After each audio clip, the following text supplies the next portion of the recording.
sargento, muchachos. Gracias a ustedes por haber venido en vestido del campo hoy.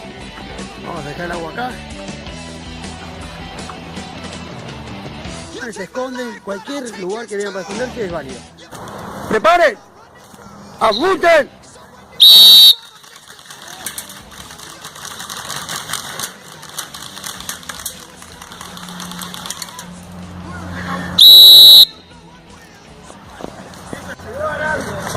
Solo en semi, ¿no? Estuvieron bien, muy bien. Bienvenido, sí, te capatas. Bienvenido. Sargento, y bienvenido. ¿Estuvo bueno? ¿Te gustó? ¿Lo recomiendan para la gente? Totalmente, ¿no? Bien. Y ahora va a entrar solito. Bueno, a ver. O los que fueron bautizados, ahora se ponen acá. Ahora están del otro lado. Vamos. La idea es la siguiente. Cuando digo preparen, apunten el fuego, vamos a salir corriendo. Fíjate. ¡Preparen! ¡Apunte!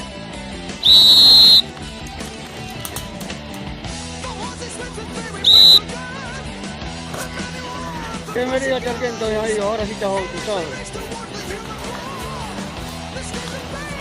Bueno, el bautismo a partir de hoy se puede repetir. ¿Alguien no quiere repetirlo? ¡Llegamos!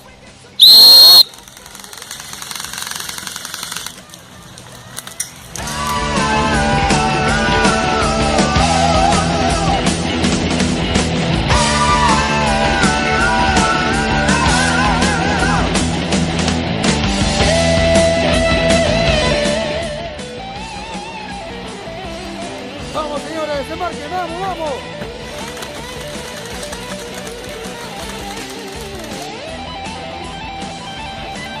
Vamos, señores, desembarquen, vamos.